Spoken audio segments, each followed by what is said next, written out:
કોઈ પણ વિષયનું જ્ઞાન મેળવવું હોય તો તેનું બેઝિક જ્ઞાન મેળવવું ખૂબ જ જરૂરી છે. જેમ કે વિજ્ઞાન ભણીએ તો તેના નિયમો અને સિદ્ધાંતો, ગણિત ભણીએ તો તેના સૂત્રો અને ઉપયોગો દાખલાઓમાં કેવી રીતે કરવા. એ જ પ્રકારે આંકડાશાસ્ત્ર ભણીએ છીએ તો સૌથી પહેલાં આપણે તેની બેઝિક ઇન્ફોર્મેશન લઈ લઈએ કે આંકડાઓ કેવી રીતે ભેગા થાય છે. Collection of data. આંકડાશાસ્ત્રનો ઉદ્ભવ અને વિકાસ. Origin and growth of statistic. આંકડાશાસ્ત્રના ક્ષેત્રે ભારતનું પ્રદાન મૌર્ય સામ્રાજ્યના સમયથી જ મહત્ત્વ રહ્યું તેવી નોંધ મળી છે. મોગલ સમ્રાટ અકબરના શાસન દરમિયાન મોગલ સામ્રાજ્યની વહીવટી અને મુલકી સેવાઓને અનુરૂપ ઉચ્ચ કક્ષાની પ્રસ્થાપિત થયેલ આંકડાશાસ્ત્રીય પદ્ધતિનો ઉલ્લેખ અબુલ ફઝલ રચિત આઈને અકબરીમાં પણ જોવા મળે છે. રાજ્યને લગતી માહિતીનું પૃથ્થકરણ કરવા માટે સૌ પ્રથમ ગોટફ્રીડ એકેનવોલ જર્મન શબ્દ સ્ટેટિસ્ટિકનો ઉપયોગ કર્યો હતો. ઈસવીસન 1750 પહેલાં આંકડાશાસ્ત્રમાં મુખ્યત્વે સ્પષ્ટ સંભાવનાયુક્ત કલ્પનાઓનો ઉપયોગ સિવાયના માહિતી પૃથ્થકરણના દાખલાઓ પર આધારિત હતું. 18મી સદી સુધી આંકડાશાસ્ત્ર શબ્દનો ઉપયોગ રાજ્યો દ્વારા માહિતીને પદ્ધતિસર એકત્રિત કરવા માટે થયો. આંકડાશાસ્ત્રનો ઉલ્લેખ એન્સાઇક્લોપીડિયા બ્રિટાનિકામાં ઈસવીસન 1797માં થયો હતો. સંભાવના શાસ્ત્રના પ્રારંભિક પરિણામો 17મી અને 18મી સદીઓમાં શોધાયા હતા, જેના બે મહારથીઓ લાપ્લાસ અને ગોસ હતા.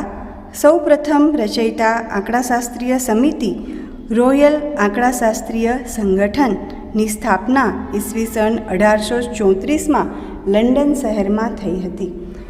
19મી સદીના અંતમાં અને 20મી સદીની શરૂઆતમાં આંકડાશાસ્ત્રના આધુનિક પાસાઓની રચના થઈ હતી.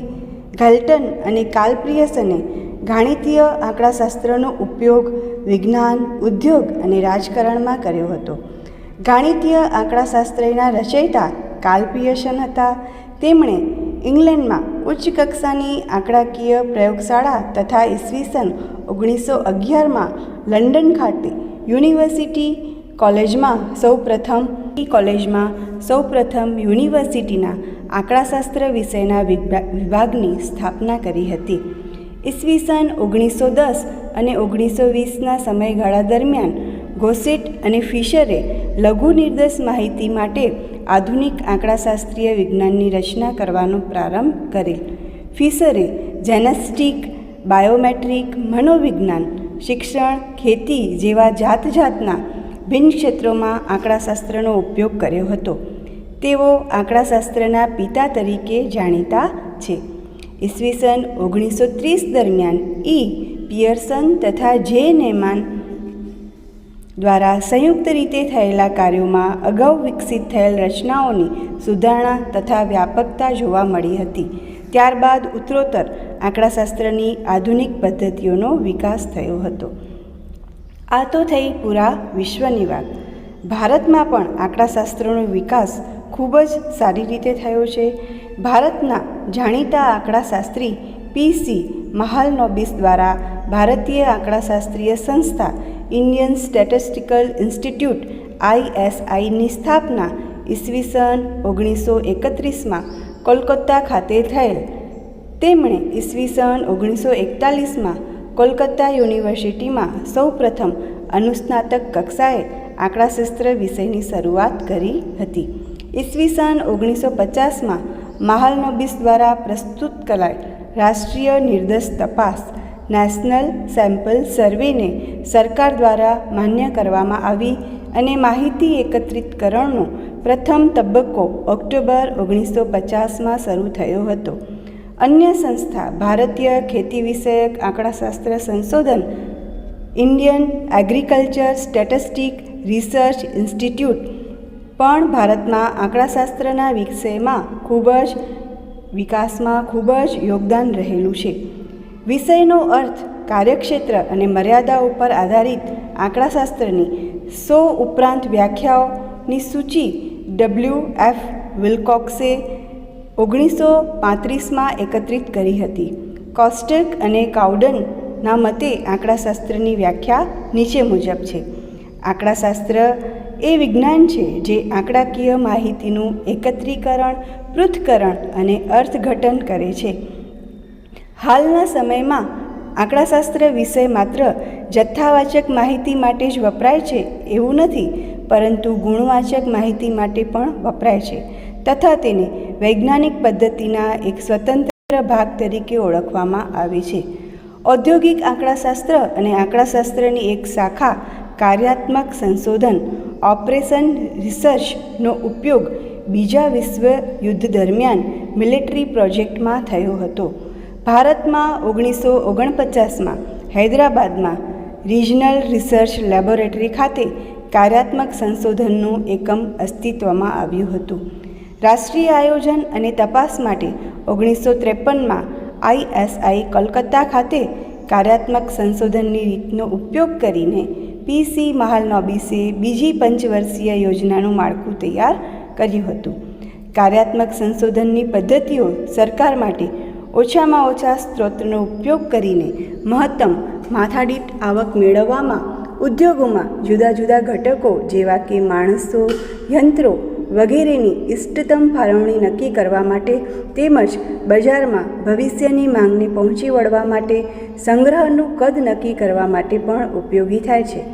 આમ હાલના સમયમાં આંકડાશાસ્ત્રની ઉપયોગિતા જોતાં તેનું મહત્ત્વ અવગણી શકાય નહીં. આંકડાકીય અભ્યાસમાં થયેલ રચનાત્મક પાસાઓ તેના કાર્યક્ષેત્ર અને તેની અગત્યમાં નોંધનીય રીતે વધારો કરેલ છે. તો આ હતી આંકડાશાસ્ત્રની બેઝિક ઇન્ફોર્મેશન, તેનો ઇતિહાસ. Biography about PC Mahalanobis. PC Mahalanobis in full. Prashant Chandra Mahalanobis was an Indian statistician.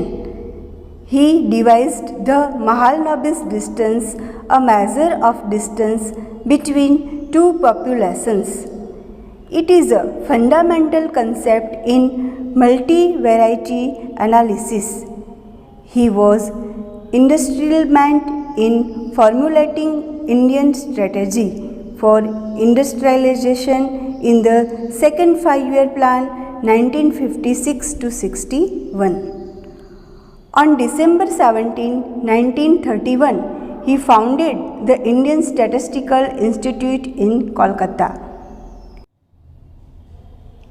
with the objective of providing comprehensive socio-economic statistics. Mahalanobis became the pioneer of the establishment of the National Sample Survey in 1950 and also the Central Statistical Organization to coordinate statistical activities in India.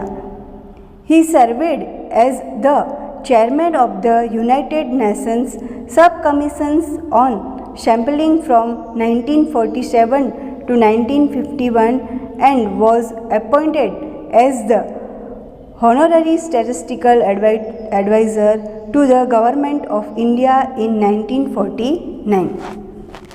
For the pioneering work, he was awarded the Padma Vibhushan of the Indian highest honors by the Indian government in 1968.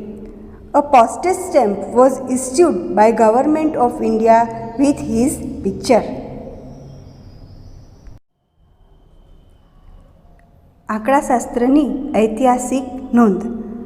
આંકડાશાસ્ત્ર શબ્દ એ Latin શબ્દ સ્ટેટિસ્ટિકમ collegium એટલે કે રાજ્યની સભા અને Italian શબ્દ સ્ટેટેટિકા એટલે કે રાજ્યનો માણસ અથવા રાજકારણી ઉપરથી ઉપજાવેલ છે.